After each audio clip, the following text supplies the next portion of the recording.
अस्सलामुअलैकुम दोस्तों, मेरा नाम है हुसनैन तालिब और आप देख रहे हैं पाकिस्तान का सबसे बेहतरीन मालूमाती और तफरीही यूट्यूब चैनल हुसनैन तालिब वॉइस। प्यारे दोस्तों, टेक्नोलॉजी के इस दौर में बहुत से राज ऐसे हैं जिनसे पर्दा उठाया जा चुका है। जदीद टेक्नोलॉजी ने बहुत से राज ऐसे हैं जिनको सॉल्व कर लिया है, मगर बहुत से राज ऐसे हैं जो हमेशा ही मिस्ट्री रहेंगे।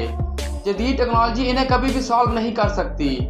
आज की वीडियो में हम आपको दुनिया में मौजूद कुछ ऐसे राज दिखाने वाले हैं जिनको जदीद टेक्नोलॉजी किसी सूरत भी हल नहीं कर सकती, और ये राज हमेशा राज ही रहेंगे। दोस्तों, वीडियो को एंड तक जरूर देखिएगा क्योंकि आज की वीडियो बहुत ही मजेदार होने वाली है। वीडियो शुरू करने से पहले आप दोस्तों से गुजारिश है कि अगर अभी तक आपने हमारे यूट्यूब चैनल हुसनैन तालिब वॉइस को सब्सक्राइब नहीं किया तो लाल रंग के सब्सक्राइब बटन को दबाकर हमारे चैनल को लाजमी सब्सक्राइब कर लें और साथ लगे घंटी के बटन को दबाकर ऑल पर जरूर क्लिक कर लें ताकि आप हमारी हर नई आने वाली वीडियो को बजरिया नोटिफिकेशन देख सकें। Number 5, Antonio Stradivari. प्यारे दोस्तों, एंटोनियो हिस्ट्री के मशहूर तरीन म्यूजिशियन थे। इन्हें आज तक म्यूजिक इंस्ट्रूमेंट्स का जीनियस कहा जाता है। इन्होंने अपनी जिंदगी में बहुत से इंस्ट्रूमेंट्स बनाए थे।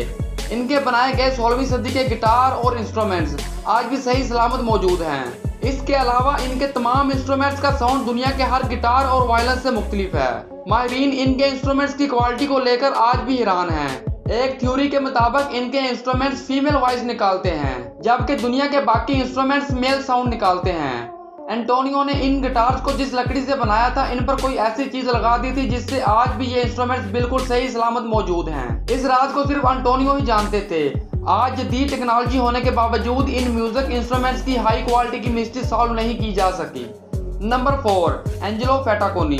दोस्तों, दुनिया का कोई भी शख्स चाहे इसे तैरना आता हो या नहीं, वो पानी के अंदर डूब सकता है, लेकिन एंजेलो फेटाकोनी पानी में नहीं डूबते थे। जब ये छोटे थे तो इन्हें अपनी इस खासियत का पता चला। ये पानी के अंदर डूबते ही नहीं थे, चाहे वो कितना ही गहरा क्यों ना हो।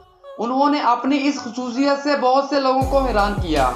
साइंसदानों ने इन पर बहुत से तजर्बात किए, ये जानने के लिए कि आखिर इनकी बॉडी में कौन सी ऐसी खासियत है जो इन्हें पानी के सरफेस पर रखती है। इसके लिए उन्होंने बहुत से खतरनाक तजर्बात किए। एक दफा तो एंजेलो के पाँव के साथ उन्होंने 10 किलो का वजन बांध दिया ताकि ये डूब जाएं, लेकिन इसके बावजूद वो पानी के अंदर नहीं गए। इन्हें हर लिहाज से डुबाने की कोशिश की गई। 15-15 घंटे तक वजन बांधने के बावजूद एंजेलो पानी के ऊपर ही रहे। 1930 में इनकी वफात हो गई थी और इनका राज कोई भी फाश नहीं कर सका।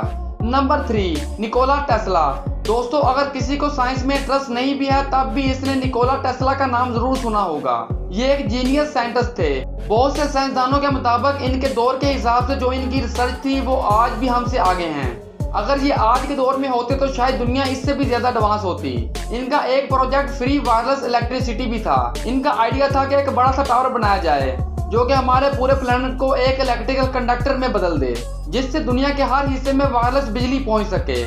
इस तरह की बात आज के दौर के साइंसदान भी नहीं कर सकते। उन्होंने बहुत से तजर्बात किए और एक टावर भी बनाया। फिर इन्हें माली वसाइल का सामना करना पड़ा।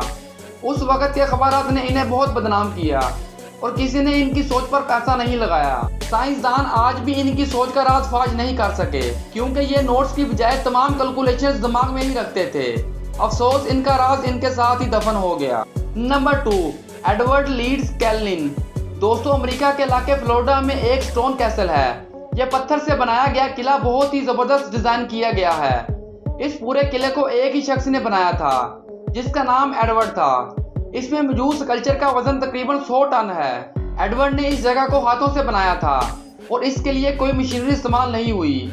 इस किले में एक 2 मंजिला टावर भी है जो कि 243 टन का वजन रखता है। इसके अलावा इसमें दीवारें, अंडरग्राउंड पूल और फ्लोरिडा का नक्शा भी है जो पत्थर से ही बना हुआ है। ये पूरा किला एक ही शख्स ने बनाया था। इसके पास कोई जादुई ताकत भी नहीं थी। एडवर्ड ने यह सारा किला 28 साल की मेहनत से बनाया था।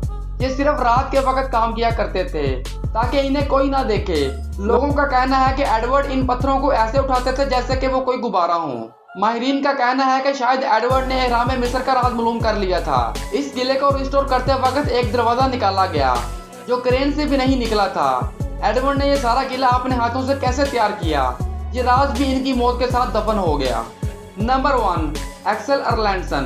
दोस्तों दुनिया में बहुत सी किस्म की आर्ट्स मौजूद हैं। इनमें से एक अरपा स्कल्पचर भी है। इस आर्ट में स्कल्पचर को दरख्तों की मदद से बनाया जाता है। इस तरह के स्कल्पचर बनाने में सालों का वक्त लगता है और इसमें बहुत ज्यादा हुनरमंदी की जरूरत होती है, लेकिन रिजल्ट्स देखने लायक होते हैं। इस आर्ट को सबसे पहले एक स्वीडन शख्स एक्सेल अर्लेंसन ने शुरू किया था। 20वीं सदी के शुरू में एक्सेल इस आर्ट को एक हॉबी के तौर पर करते थे और इन्हें अंदाजा भी नहीं था कि ये आर्ट कितना रेयर है। ये जल्द ही अपने काम की वजह से काफी मशहूर हो गए। 1947 में लोग दूर दूर से इनका गार्डन म्यूजियम देखने के लिए आते थे। जब इनसे पूछा गया कि ये दरख्तों को ऐसे कैसे शेप दे लेते हैं, तो एक्सेल का कहना था कि मैं इनसे दरख्वास्त करता हूँ और ये ऐसी शक्ल में ढल जाते हैं। एक्सेल 1964 में वफात पा गए थे और इस अजीबोगरीब आर्ट का राज भी अपने साथ ले गए और किसी के साथ शेयर नहीं किया। प्यारे दोस्तों, उम्मीद है आपको वीडियो पसंद आई होगी। मजीद ऐसी ही मालूमाती वीडियोस के लिए हमारे YouTube चैनल हुसनैन तालिब वॉइस को लाजमी सब्सक्राइब कर लें और साथ लगे घंटी के बटन को दबाकर ऑल पर जरूर क्लिक कर लें ताकि आप हमारी हर वीडियो के जरिए नोटिफिकेशन देख सकें। नेक्स्ट वीडियो तक मुझे इजाजत दें। अल्लाह हाफिज।